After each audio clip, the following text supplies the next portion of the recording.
It's February, Anthony, and it's right there in the word. How I feel about February, I rue it. How do you feel? February 1st is another day to live life to the fullest, my friend. I love that attitude. Wish I had it. Stick around. I'm Anthony. Welcome to No Vacancy Live. That's my friend Glenn. You're watching the #1 show in hospitality.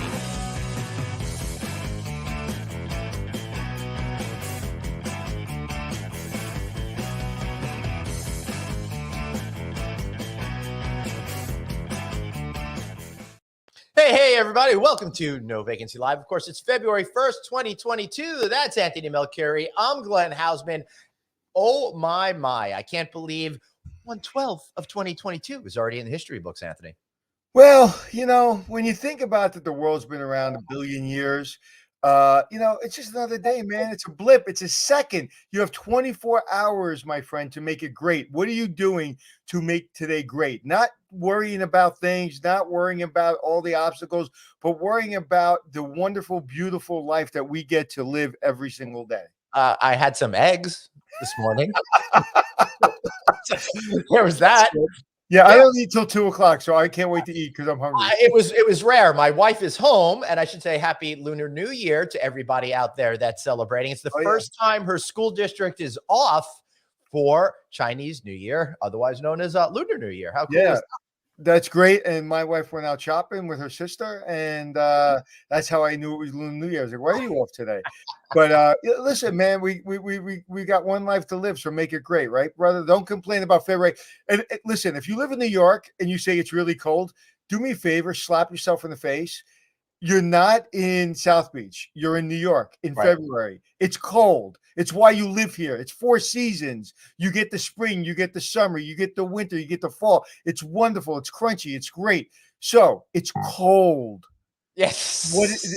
So if you were in South Florida or somewhere else, you'd be sweating, going, "Oh, so hot." That's true. There's like 2 days in a year that I don't complain about the weather, and those are magical days. But I got to tell you, Anthony, going out there to bring out the trash at 6 this morning in 10-degree weather, not so much fun. Probably should have put on a coat. Yes, I have shorts on typically, and I wear sandals. So the other day I walked into the store. It was during the snowstorm. I had my shorts on, and I had literally these fluffy like sandals my daughter bought me for Christmas. Yep. And like where I live, it's like a beach community, so everybody wears their shorts until like October, November. Right. And somebody I know saw me in the store, and he goes, "Dude, come on." Yeah.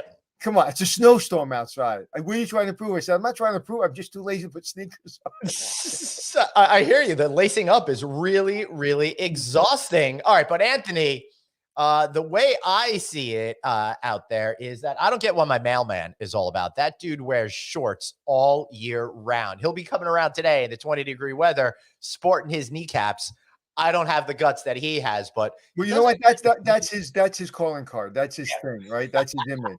All right. So we got a great show today. We're going to be talking about Black leadership in hospitality, an issue that we think is essential that we need to talk about. The fact of the matter is, with the hospitality industry needing to fill so many positions, it is more crucial than ever to rethink what you're doing and continue to bring people into the fold that you may not have had before. And I'll tell you, Anthony, we've been trying over here since we combined our shows 2 years ago to really put this issue forward. And I feel like we just got to keep at it. Outside of a board that I sit on, there is a president who's an incredible human being, love him to death, and he is an African-American man. Outside of him, I can't remember the last time I walked into an executive meeting or corporate meeting and saw a Black executive in charge of the meeting. So, whatever we can do to facilitate, we're here to do that. All right. Well, we're going to be taking a trip over to Andaz West Hollywood today, talking to Julian Tucker, general manager, and Terrance Frederick, their DOSM over there at the Andaz West Hollywood. Now, my friend Craig Sullivan lives out there. He lives in Orange County, not LA, but same difference. And we always joke around that you guys don't have any seasons out there, but he says that is a lie. You have earthquake season, fire season, award season, mudslides, all that kind of good stuff. So do you ever go out and feel, oh, I'm feeling a little too earthquakey today? No, we don't feel earthquakey at all, Glenn. We do have seasons, but our seasons are a little different than the New York season that you have with the 10-degree weather while you're taking out the trash. Yeah, and Glenn, as a director of sales and marketing, you're asking him to say something negative. Have you ever met a director of sales and marketing? I don't say anything. Okay, at 0% occupancy, there's opportunity, and I love the challenges in front of me. 100%. Wonderful rooms that need to be occupied. So don't ever think of director of sales. 100%. No room is actually perishable at all.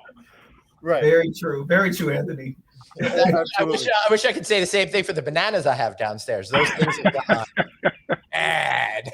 So one of the things I always say about the hotel rooms is I say that you can pour, like it's container milk, you pour it down the drain. You don't sell it today, it goes away tomorrow. So now you're in West Hollywood, right? That is correct. That's correct. I was actually just there. I was there. We were both there, not too far from there, and I actually went to Pelican Hill. Oh my God, what a beautiful hotel that is! Have you guys been down there? Oh, great course. Yeah. Oh, great. 100%. Yeah. My friend Gerard, if he's listening, he's the general manager there, and he used to work with me at the Westin Hotel in Times Square. And you know what I said to him? I said, "You weren't that good of a general manager in New York. How the hell did you get this gig?"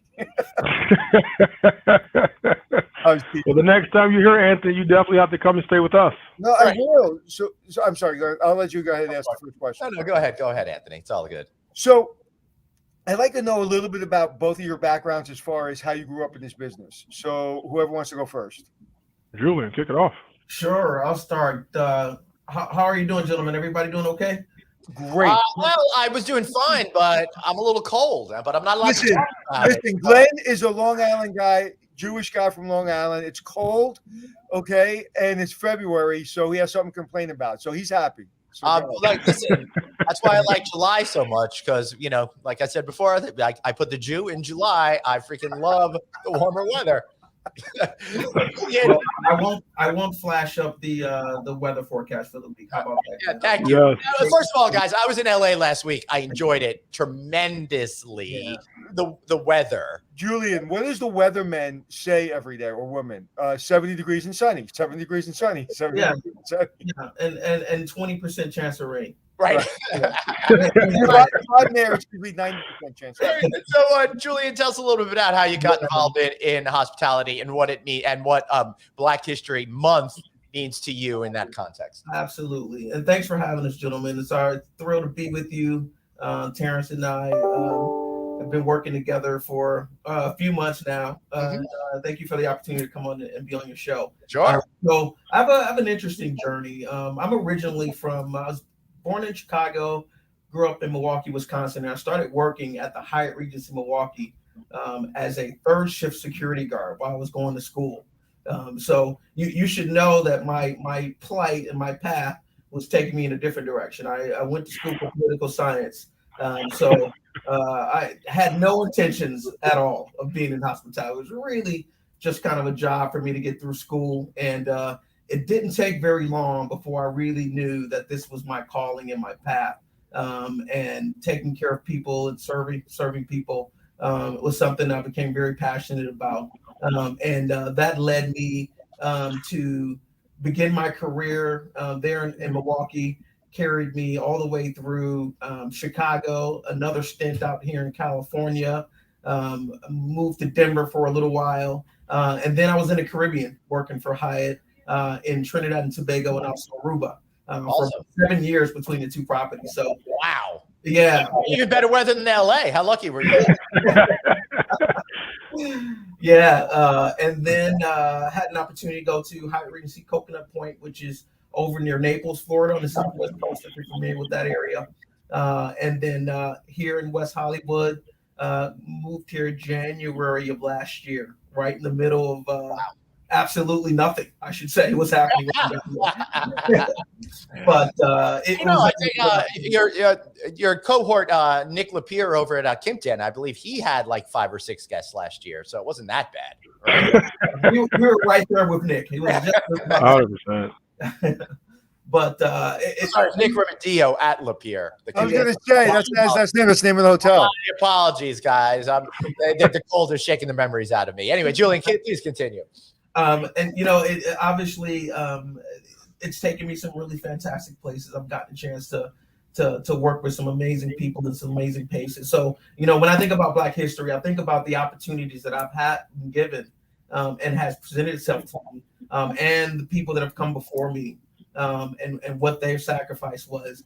And, you know, my grandparents, my great grandparents, and all of the sacrifices that they made so that, you know, Terrance and I could be in a position to be a general manager with such a great company. So it really is very reflective for me, and I try my best to make sure I pay it forward every opportunity I get, and to make sure that legacy that was presented to me, you know, continues to live on. Right. What about you, Terrance? What was your story?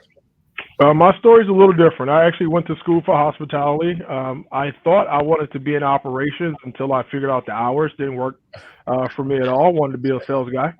So I born and raised in Virginia. Started off the hours. Oh, you went into sales like every other salesperson. 100%. On a Saturday night with sewage up to our knees. You're in 100%. sales. All right. It's like I can take this client out to dinner. See y'all later. I'm gonna sell it, and I'm gonna make sure we all can be successful. But I'm gonna get out of here and go spend some time with the family. Yeah. Born and raised in Virginia. For me, actually started off as a night auditor while going to college. So I was night audit. I was bellman. I was a van driver. I was front desk. So I did the operational route up until college graduation. As soon as I got the diploma, I went right to sales. Started off with actually the Founders Inn in Virginia Beach was my first sales manager role, working at a hotel owned by Pat Robinson, if you guys are familiar with that. Sure. Yep. Leaving Virginia, then went to Atlanta, worked for Melia. Melia is a European hotel company who was trying to launch something in Atlanta, and I joined Hyatt in 2014 as a sales manager at the Grand Hyatt in Buckhead. So I went from Grand Hyatt Buckhead as a sales manager, associate director of sales there, and then promoted downtown to Hyatt Regency Atlanta. Nice. Promoted from Hyatt Regency Atlanta to Grand Hyatt San Diego. Grand Hyatt San Diego now here. I've been here since June of 2021. So when you were at Molina, did you know a guy named Nicholas? Nicholas, he was a sales guy, then he was general manager. No, I was actually working at the GM that I was working for at Melia in Atlanta was Otto Svensson. Okay. I don't know if you're familiar with Otto, but he passed away a couple years ago. But he was partners with Hort Schultze, and those are the two guys who were doing a lot with the Ritz-Carlton brand. So I had the pleasure of working for Otto at the time as a general manager there. So you know, when you're coming up in this field, you know, I had when I was in New York City at the Plaza. When I wanted to leave the Plaza, my accent, being a Brooklyn guy, was difficult to get into a 5-star resort or 5-star boutique hotel because people said I was too Brooklyn. Chris Abel, if you're listening, I'll never forget the day I walked into your office in Peninsula after we worked together at the Plaza Hotel, and you said to me, I said, hey, we worked together at the Plaza, and he got the job at the Peninsula as rooms division or something. I said, is there a gig here for me? And he goes, you're too Brooklyn. I'll never forget that as long as I live. So you were, you know. And then he said, what are you talking about? I'm not too Brooklyn. I was up against a lot of Europeans because in Europe, we all know that that's seen as a real career. Here, we kind of just bump into it. And then, like we said, you went to hospitality school, but that's kind of unique. You know, most people just bump into it, right? And like Julian and myself. And so I had a little bit of inferiority complex about being a guy from Brooklyn with an accent and, you know, not having that European training. Very rarely have I walked into a director of sales office or a general manager's office and seen someone that looks like you gentlemen. And Glenn and I have talked about it to nauseam on the show. And like even when you said, Julian, when you were talking, it was like you want to thank everybody that's laid the groundwork for you to be in your position. From where I sit, it makes me really horrified that there was so much groundwork that had to lead because you happen to be, you know, darker color than me. And so you've had to have more challenges than I've had. I had that much of a challenge because of my accent and because I wasn't European. But when I walk in, people aren't judging me based on my skin color. 100%. Have you seen that? what, like in your career, or has it been people just supported you guys and it has not even been an issue? Or maybe it's somewhere in between where it's insidious and you can't really tell. Yeah, I'll let Julian start. Yeah, and Anthony, you couldn't be more accurate in your kind of depiction of what challenges, I think Terrance and I both have faced. I can tell you, I've been with Hyatt 25 years, literally grew up in this business. And I can tell you that from where I started, I didn't see anybody that looked like me in any positions of leadership. And it was something that you notice right away. And I'll never forget the first time I saw anyone in a leadership position. It was a food and beverage director, a guy named Russell George. He was the first person that I saw as I was visiting another property that looked like me. And I thought to myself then that, you know what, this is something that, number one, it needs to change. And secondly, I think that it kind of motivated me at that point to begin a journey to not only, prove to myself that it's something that I could do, but secondly, begin the journey of getting more and more people that look like me into those leadership roles. So it was definitely a challenge. I can tell you that, being with the company so long, I've been through many iterations of, programs or whatever you want to call them that were geared towards bringing in more diversity and more culture into our industry. But it's only as good as the leadership. It's only as good as the people who are in those positions to make those decisions. And Terrance and I are one of, I think there's only 2 other Black general manager and DOSM tandems in our entire company. Goodness. Yeah, so that's horrifying in itself. Yeah. And when you talk about the programs, the diversity programs, the reason I got that sour look on my face is because I heard all of them. They've all been put in procedural books, but I haven't seen anybody go and look for people that look like you gentlemen, bring them into the industry. I haven't seen that. There are plenty of companies that do that. 100%.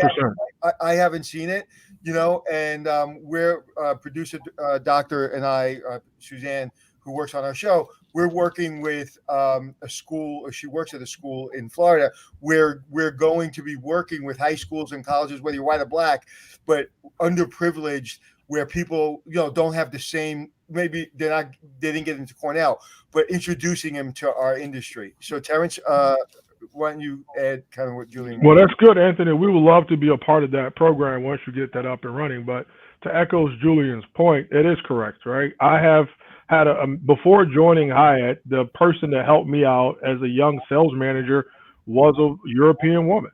She gave me a first opportunity to be in a hotel to sell a corporate market where I was having trouble finding a job fresh out of college, willing to work for any dollar amount at that point. Right.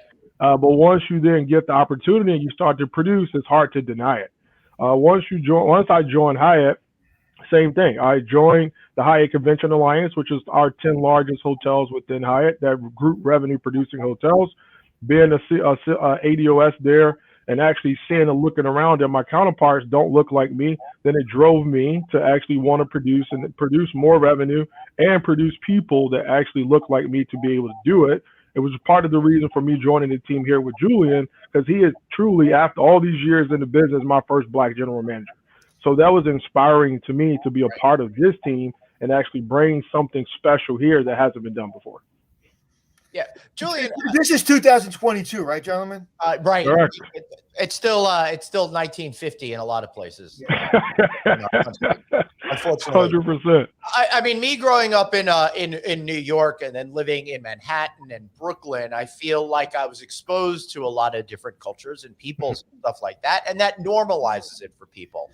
So it must be tough for you when you're in situations where people aren't familiar with being around folks of different races and colors, that sometimes people don't necessarily know how to just be themselves. When you were with that young lady, that European general manager or director of sales, she had a different upbringing and a different mindset, right? Because it's not the same in Europe. The racism. It was difficult. Well, yeah, because it's very it was homogenous over there because French are French. I'm right? sorry, Terrance, what were you saying? So it was definitely difficult, right? Because I'm meeting her at the time I was 24, Yeah. 25 years old, gold tooth in my mouth, So it's like, who is this guy? He's in Virginia. He has a gold tooth. He has this Steve Harvey type suit style going on. Thank You God can't. Steve Harvey. Thank God Steve I Harvey. love Steve Harvey. He's one of the best dressed men in the business. But anyway, Thank God he's fixed his suit problem. he did change, but back then it was thing, right? So you got the purple shirts and the gray suits, so it was a lot, But I think for her, she gave me a shot, and then once she gave me a shot, I didn't look back to that point. I was the only black manager in the hotel. I still go in certain hotels now, and I look back in my history. I was the only black manager in the entire hotel, and I was in sales, so that made it even worse. Yeah. You mentioned. I'm just going to tell a quick side story that Glenn knows because he's been on our show. Steve Harvey. There's a gentleman named Reuben Irwin. Look him up. Reuben Irwin is the announcer for Steve Harvey and does all the warm-ups for all Steve Harvey shows, including now The Bachelor, Kelly Clarkson. Mm-hmm. He's the biggest guy out there in Hollywood doing announcing. And Bachelor needs a warm-up guy. What? Get the women to be more catty? No, every show has a warm-up guy to get the audience kind of in the mood. So he's very successful, and he worked with me at the Nickelodeon. And I said when he was the MC of our shows, I said he's the most talented human being I've ever met. How is this guy not in Hollywood? Well, he happens to be African American. He's a very dear friend of mine, and he happens to be African American. And I kept him in entertainment. He was going to leave, and I was like, dude. Like, we're promoting you. You're like, you have to be. So it took Steve Harvey, another African-American gentleman, to see his talent, pick him up and say, dude, you're in Hollywood. And he went on, Ruben's a little guy like me, and Steve Harvey like always makes fun of him and about his height and stuff. And he says, this is the most talented person I've ever met in Hollywood. But it took another African-American man to not recognize his talent, but to give him an opportunity. And he is one of the things, whether you're black, white, green, or yellow, it doesn't matter. One of the things that you have to have is you have to have discipline, and you got to show up and do the job, right? Right. And so and people just need an opportunity, but it's just insane to me that it took someone like Steve Harvey to recognize his talent. And he has the same attitude and positivity he had and humbleness that he had when he was working for like $15 an hour than he does now driving his brand new Tesla. And it inspires me, And sometimes, Anthony, we got to work harder. As much as we would love to say we just have to show up and do the job, right? Me showing up and doing the job, I should have been a director 4 years ago compared to some of my white counterparts. So we have to do the job exceedingly abundantly better than anybody else doing the job and be squeaky clean in order to kind of get the job as well. Okay, so that I love what you said. You said two things there that are fascinating to me. One, you said you have to work harder than everybody else to get the job, right? Okay, so we're going to put a pin in that for a second. But then you said, God forbid you make the same mistake I make, you're going to be looked at, oh, he's just a black guy. That's why he screwed up. He can't, whatever. So getting back to the first one, when you say you have to work harder than everybody else, with everybody looking like me in the executive suite, I would think it would be easier when you have somebody who's really effective at their job. It's like, oh my God, it meets, everything that we're hoping for, that we want to help, we want to help promote diversity. So it would seem to me that it would be easier for you to get up the food chain because you're great at what you do, and you happen to be African American, and we don't have any African American director of sales in our company. And you're saying that is not the case. I would like to take a guess, Terrance. I think the opposite is happening. There's unconscious bias there, and you're just more often overlooked because you don't look like the other people in the room. I don't think so Terrance, what is your guy job? It's just like just not even coming in the picture. Yeah, you could be. So Terrance, what's your perspective? I think that the what you said is right on, because I think sometimes we're drawn to people who look like us, who think like us, who act like us, right? And we don't really understand and appreciate that the diversity or that voice of someone with different perspectives in the room actually makes you a better organization. And it's not about checking a box of saying that you have this when you have this when you have this one. It's about really understanding that those differences actually make you better. It actually pours more into your organization. And understanding that, I think, is the journey that I think has taken too long to come to. I think when I think of our company in specific, Hyatt is starting to turn that corner as it relates to understanding what that looks like for our company, and really kind of using the platform that we have, as Terrance mentioned, to really help bring us together and help along that journey as well. So Guys, Terrance, what's happening hold there? on a second. Go ahead. I asked Terrance the question. I want to give him the opportunity to answer, because once I asked it and you answered and then Julian answered. So Terrance, what is your perspective? I think it's the same at JT's point, right? When you actually look at the work that you put in, is not the fact that the work that I'm putting in is less than. It's just that someone who got the job is familiar and look better, right? And look better or easier on the eyes to the person doing the hiring than I. And it's not even the fact that I'm doing less than, it's just that I'm not even in the conversation. Right. So now that we're changing the narrative in our company, I think now we have to look at all and not just looking at one particular type of person, right? We have to consider Black young sales managers. We have to consider Black coordinators for sales manager roles. Like for me, yes, it's cool on the director level, but we also have to look at the progression as we get to that point. Right. One of the things I tell my daughters, right? Because sometimes they'll come up, it's like, well, I because I'm not a guy, they look at me different, whatever. And one of the things I say is there's a fact that we have to acknowledge, right? And I really like to get your perspective on this, gentlemen. You have to work harder. You have to accept the fact, when I walk into a room as a white guy for an executive position, I am not walking in thinking about they're going to judge on the color of my skin, right? So I don't have that worry. I have the other worries I have to beat you at. If you and I are up for a job, I'm gonna get that job. And I'm not looking at it, I'm going to get it because I'm the white guy. I'm going to get it because I'm better than you, right? That's how I think when I walk into a meeting. I think we should all think that way, right? Same here, Anthony. Right, exactly. I'd love to go against you for a job. but my point being is, I tell my daughters, and this is wrong, and it's horrifying, but you have to acknowledge that right now. Because once you acknowledge it, then once you're in the door like you are, Terrance, and like you are, Julian, you can then do something about it. Right. Absolutely. So if you want to talk through what I just said, and what do you think? Absolutely. Well, I mean, I think I'm living proof that Julian has done something about it, right? I think, for him, he could have easily selected another director that was local here in LA, selected numerous of different, white Americans that we have in our company that are qualified, versus giving me an opportunity who's also qualified to come here and do what we're doing here and curating something special here in the hotel. Same thing I'm doing on my team. I just brought on 2 African-American girls, one as a coordinator and one as a sales manager. On my team right now is fully diverse. So I don't want to change the thought like, oh my God, now it's going to change and Black is only going to hire Blacks. Like, no. Like I still have Filipinos on my team, Hispanics on my team, I have white girls on my team. I have a full diverse team, which is all we're asking for when we think about what Black history means to us, is equality.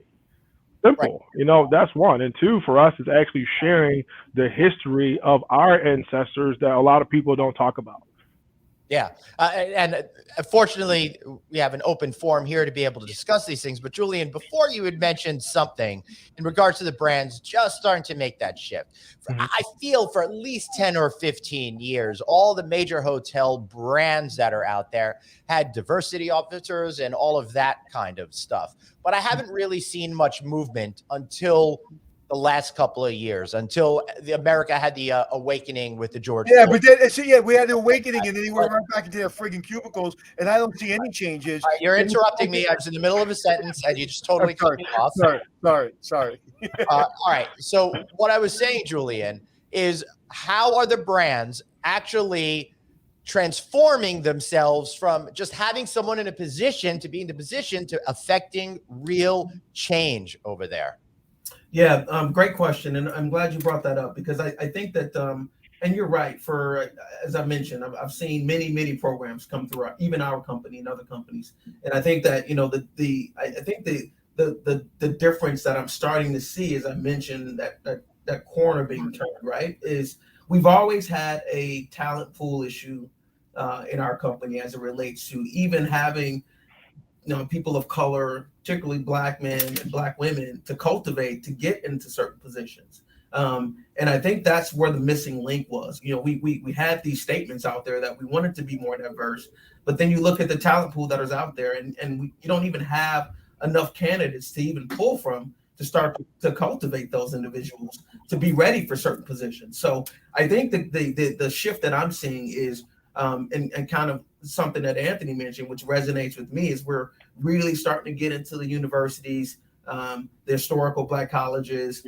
We have a program called Rise High, where we go into inner city schools and we bring these young people into hotels and get them cultivated into the industry and getting them excited about working in hospitality. Because if you don't have that talent pool to pull from, you'll be just rotating the same individuals. Right. And you won't have the impact that you need. So I think that is the missing link that I'm starting to see that's a little bit different than how we used to do things in the past. Terrance, do you agree with that? I remember do. I was principal for a day in an inner city school, and That's fun. everybody in the school was African American, but me. And I remember, I'll just say the classroom wasn't paying attention to me, And listen, I'm from Brooklyn, so I'm not going to back down. So I kind of showed them that I'm not backing down. And then I started talking about the people I've met along the way, the hotels I've worked at, the celebrities I've met, the opportunities I've had. And all of a sudden, it had nothing to do with the white guys in the room. Right. It was like, wow, that sounds exciting. You met who? What did you do? Where did you go? You can travel? You can do that? And all of a sudden they were like, it has nothing to do with white or Black, or it has to do with, that's it. I can do that. And when I was in the military, I came out of the military in 1990. I remember having this conversation with my brother, and I swear to God, I said these words. I said, there's no more racism. I literally said those words because I was in the Air Force. Right. I thought it went away in the 4 years I was there. I didn't really see too much of it because where I grew up, we were all kind of one. But in the Air Force, I was like, it doesn't exist. And literally, I read that because I didn't see it in the military. Now, if I was an African American, I may have seen it in the military, but I didn't. 100%. Yeah. I didn't see it with my friends who I roomed with. There was four of us, 3 of them were African Americans and me, and so I never saw that. But so I was completely blown away to see it was actually worse than when I went in. But anyway, but racism still exists in 2022, Anthony. Unfortunately. Well, I am very aware of that. When you're in the military for 4 years. You at least from my perspective and what I've seen, we have a hill to take, or we have a plane to fix, or we have a missile to launch. We don't have a lot of time. If you're capable, you're going to get the job. And I've seen that throughout. I've only asked one person, my biggest hero, and Glenn knows this. I've only asked one person in my life for an autograph, and it was Colin Powell. When he was at the Plaza Hotel, it was at the Plaza Hotel, and he needed a tuxedo for some speaking gig, and I asked the valet if I can bring his tuxedo up, and so he has been a hero of mine. Matter of fact, one of my heroes in the military. He writes about him in one of his chapters in one of his books. So anyway, it's just interesting that when I was in that high school, getting back to my point, hospitality broke down all the barriers. Mm-hmm.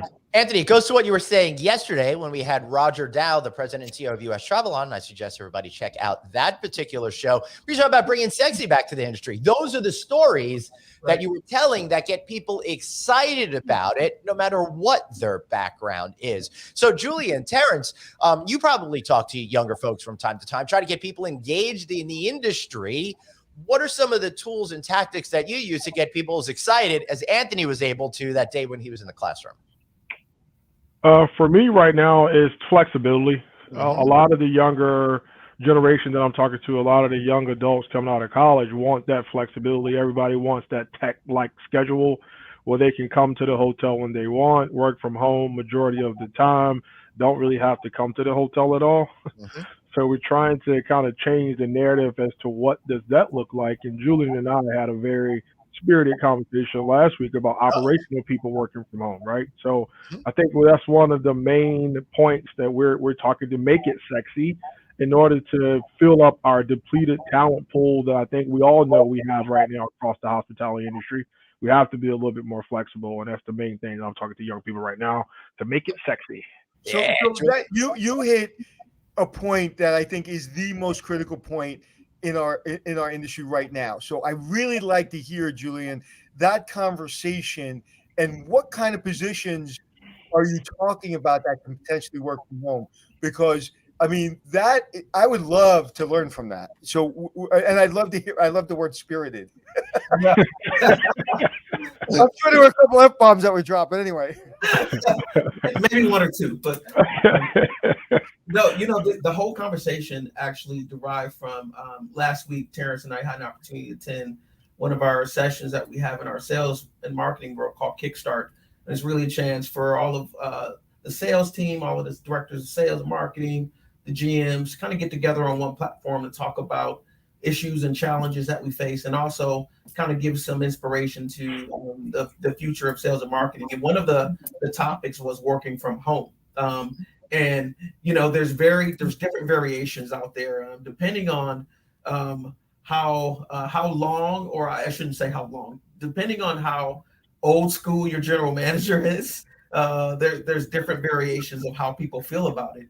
Our hotel has, we've made a decision that working from home, and if you look at the studies, actually improves productivity in certain positions, sales, events. My director of finance works from home a couple of days a week. My HR director works from home 1 or 2 days a week. My sales team, Terrance, does a really good job of balancing that out. And we've even had talks about, what does it look from the operations side? Why can't we have an exec housekeeper or one of the front office people, managers, work from home once a week, once a week, as long as there's coverage. So, to Terrance's point, it is really a conversation that I think, I've embraced wholeheartedly. He asked me, why can't I work home one day a week? Yeah.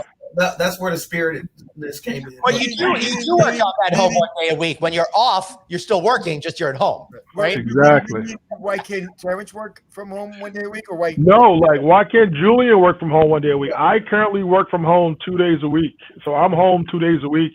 That's every awesome. Week, and I'm in the hotel 3 days a week. We have something going on, then I'm a professional, right? If I need to be here 5 days, I'm here 5 days. If I need to be home for 4 days, I'm going to be home for 4 days. So it's really about balance and making sure my managers have the same flexibility.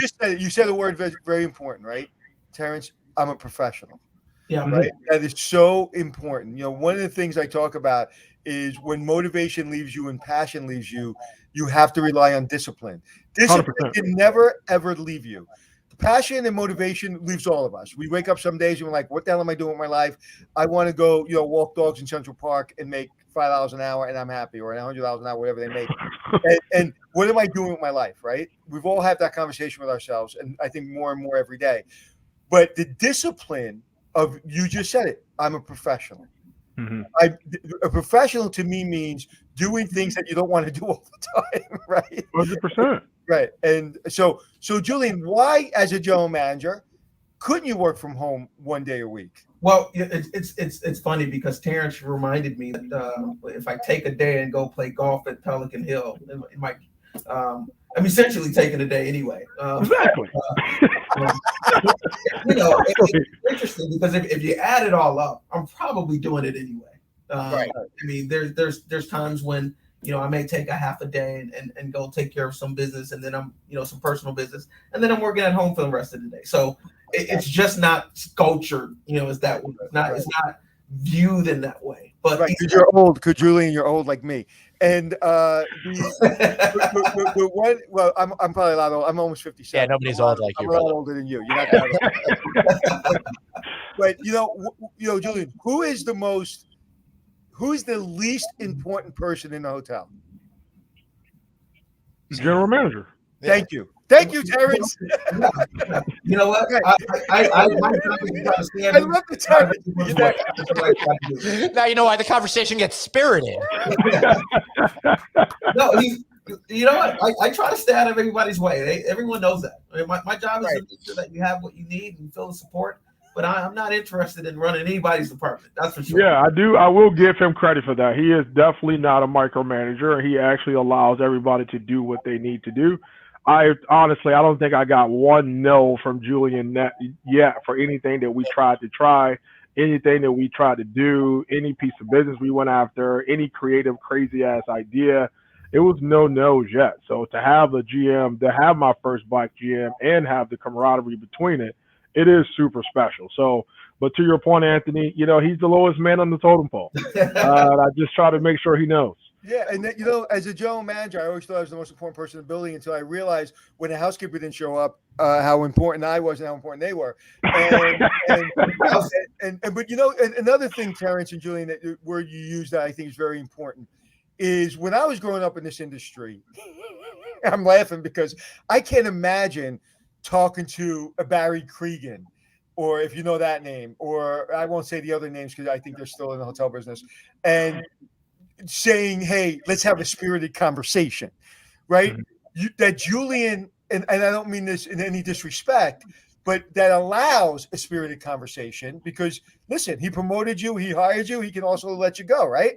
Mm-hmm. So there is a power dynamic there that people are concerned about, but it's up to a person like Julian to make sure that you never feel that power dynamic, that power dynamic is off the table.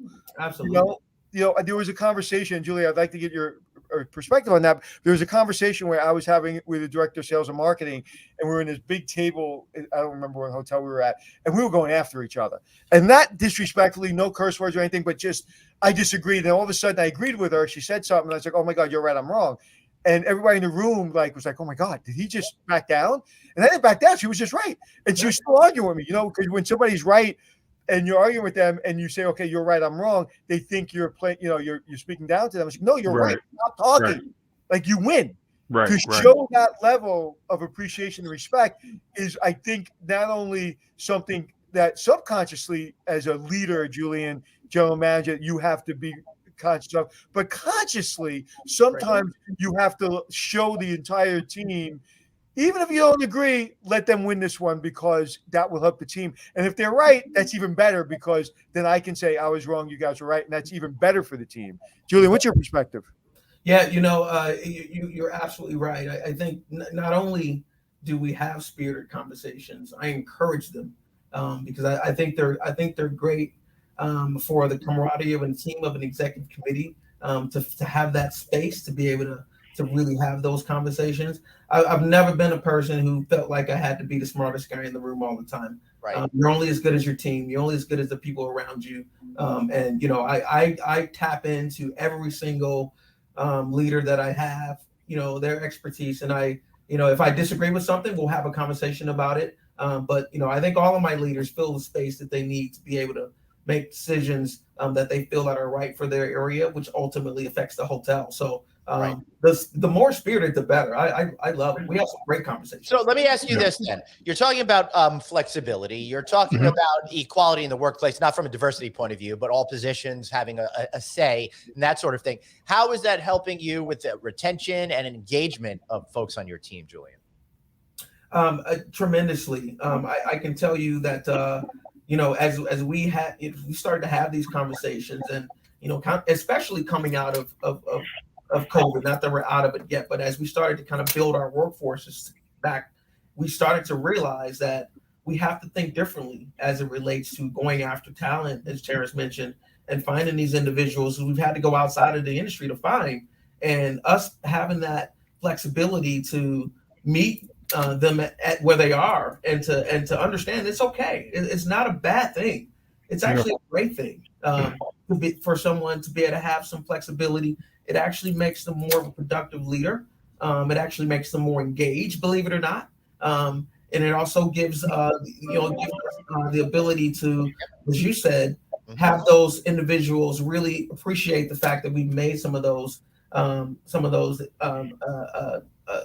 arguments to keep them working and keep them in the company.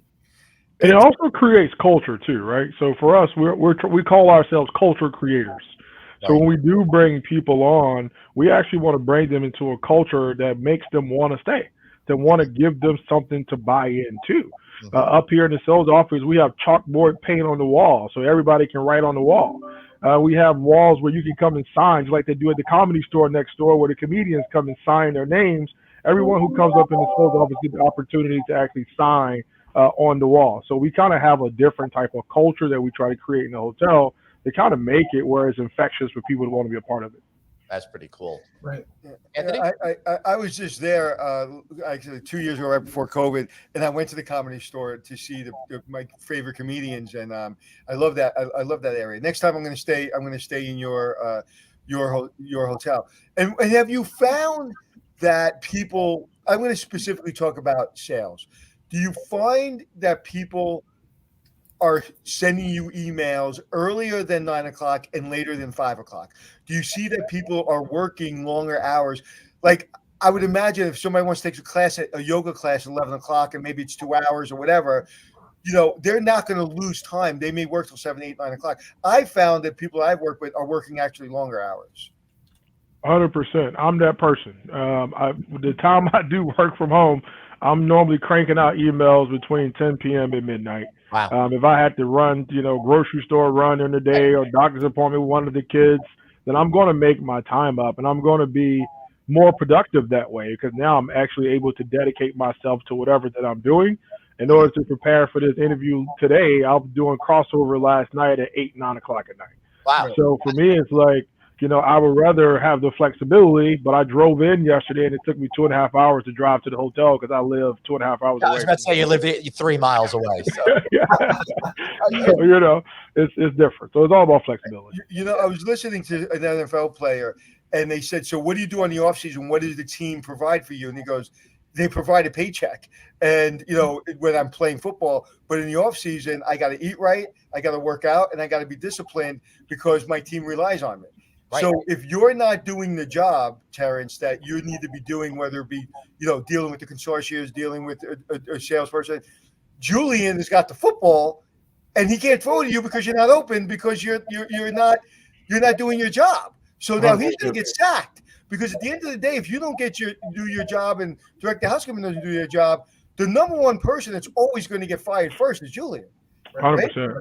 And I love being a general manager because I got hired and I was able to run a team, but man, I was always the first person they were coming after. And I love that. I love being able to run past the sack. Yeah. Right, Julian? Julian, I want to bring this back towards the diversity thing, kind of flip it a little bit. You said you worked in Trinidad and Tobago, right? Mm-hmm. The higher percentage of Black people that live there. I think that's fair to say. Mm-hmm. So you probably had mostly Black staff at that place. How different was that for you in that environment compared to working stateside? Well, it's very interesting. And the biggest lesson I learned working in the Caribbean, specifically the West Indian Caribbean, is the mindset of work is different. Right. And if you've been to the Caribbean, they don't have a work first mentality. It's not the end all be all. It's a way to earn a living, but their life doesn't revolve around working. So the biggest difference, even though they look like me, the difference in terms of how they viewed work is very different. It wasn't like the U.S. where I came down. Right. If I went down there and tried to, work people to death or tried to beat you over the head with, not happening, it's not working. They will quickly let you know that that's not what it's all about. So I think culturally the differences were really just understanding that first. And one of the reasons I was able to be successful there is, not trying to treat it like I'm moving from, New York or from California or from Florida. It's a completely different workforce. So it gave me an opportunity, number one, culturally to understand that. And then secondly, made me a little bit more aware that, just because someone is working in a hotel doesn't mean they're not driven by the same things. Right. That was the biggest difference I think that I saw moving from stateside. Yeah, But fascinating. when they had a work ticket, right? Meaning they had work, whether it be the front desk, whether it be cleaning 12 rooms, did they do the work? Absolutely. They may not ask for overtime, and they may not want to work 7 days, and they may not want to be promoted. But when you were asked them to do work, they did the work. Absolutely. 100%, Anthony. And it took, the realization that, they're not driven and motivated by the same things that someone in the US would be motivated. Right. We are really inculcated into this work culture. And I love the people in the Caribbean put their lives and existence first and include work as a part of that. As opposed to, I think a lot of us Americans, we work and work. Don't you think that's changing now? I think this is It is. shift. These last 2 years has changed. 100%. Like Terrance, like we need the younger generation, you being the younger generation, we need you to fight for that. We need you. Like Julian is a much more open-minded person than I've worked with in my career. Sometimes I've worked with open-minded people, most of the time I haven't. But when you stop fighting for that, that's when we lose as an organization, as a hospitality, because we need that. We need those really good conversations. And at the end of the day, if your sales team isn't delivering, you won't have a job. Right. True. And I can promise you right now, Anthony, they're knocking it out the park. Ever since I got here, it's been off the charts. But we created a culture that cultivates that, right? High expectations are high, and that doesn't change. It doesn't matter if you're working in here, if you're working in Indonesia. I had a manager that was on vacation who works, and she produces her ass off. And that's okay. And to be honest, I'll never stop this fight. My goal is to become the general manager as well and follow in Julian's footsteps. And to create the same thing. Take him out, right? Yes. I kick him out, get him promoted. He keeps moving, and we just keep the train going, right? Yeah. So that's the goal, and I'll never stop that. And I'll keep this philosophy with me and wherever I go, any hotel that I'm in, any position that I have. I think we have to, man. We have to build up this industry not to be so sterile as how we've had it for so long. But Julian, what do you think about one of the things I started doing early in my career once I started realizing there's a profit and loss statement, that teaching young managers or even housekeepers or supervisors or everyone, this is how it works. Right. A bank lends the owner money. The owner signs for this property. The owner has to pay taxes in the mortgage and has to report into shareholders and to a bank, typically. Then we have to pay our monthly nut every month. Once we pay our monthly nut of the expenses of a hotel, the overall, like the taxes, the mortgage, then we get to then go into a P&L and we get to buy linen and salaries and give bonuses. But if, Terrance, you do not get that contract and we're at this number, we're just barely paying our taxes. So the reason you feel pressure and you feel the stress of Julian is because he's getting his ass kicked from the owner, because the owner's getting his ass kicked from the bank. I don't think there's enough people in the industry that understand how the finances work. My daughter just is going to be an assistant director in theater. What's the first thing I do after I congratulate her? I sent her how revenue works in regional theater. And then as soon as I sent her, I was like, oh, what an idiot. Like, why did I send that? But that's how my brain works. My brain works like, for you to be successful, make sure you pick plays that are going to make money so you can enjoy being in the theater. So, Julian, what do you think about what I said? Yeah, you know what, man, I could not agree more. And Terrance's role is, he's in charge of top line sales, right? He's the guy who brings in the money, and I always tell my leaders, all the money that we bring in, your job is to make sure that we bring as much of that down to the bottom line as possible. So that's being efficient. That's being productive. That's make sure you're watching all of your lines, making sure you're controlling your labor, which is our biggest expense. Right. With the why. People know they have to control it, but why do I have to control it? Right. And that's a great point. And I think that you hit a point right on the head. A lot of times, even when I was coming up, no one explained it to me. I knew that I had a budget. I knew I had to hit it. I didn't know why. I didn't know all of the ins and outs of it. And I think that, one of the things that we try to do here is to really make sure that our team has invested interest in understanding all of those things, almost down to the number of what we're trying to accomplish based off of our entire, here we're part of Hyatt's portfolio. We're one of 15 owned hotels by Hyatt. So getting them to understand how important we are to Hyatt's EBITDA as a whole and their response to their investors. And we talk about these things in our morning stand-up meeting so that they understand, our piece of the pie is a bigger piece of the pie that affects the company as a whole. And in terms of the security and the safety of our company. So you couldn't have said it better. I wish that I would have gotten more of this knowledge earlier. A lot of it I sought out of myself. But our team really here tries to make sure that we give those young managers that knowledge so they truly understand the business. Yeah. And I was fortunate in my career actually a little earlier, but getting taught the financials as a sales manager because I just wanted to learn. So for me, I've always kind of understood what GOP actually is and what flow through actually is, even as a younger sales manager. So now as a director, I can actually take on some onus and make sure I hold myself responsible and accountable and my team as well, right? To Julian's point, we're here to hit top line, but I want to bust the barrel so much so when we get that flow through, we actually helping on both sides of the equation. Well, Julian, do you want me to see? You want to see Terrance get pissed off really quick? Watch this. You said you're director of sales and marketing, right, Terrance? Yeah. And you said he's responsible for revenue generation. Yes. But the majority of revenue generation is done by the revenue manager. Oh, that's the same thing. That's the same thing Julian thought when I first got here. Right. Until I had her start telling him like, "Thanks, Terrance." It's really truly a team effort, man. I'm just teasing. The norms get way too much credit. Let's stop it. They get way too much credit. They're the future of the industry. They're taking over GM roles. All right, so guys, we are out of time. We've got to wrap this up. I got to agree with Danny. We got to get you guys back on here again. We love it. I'm thinking, Anthony, next time we're out in LA, we got to do a show live from their hotel.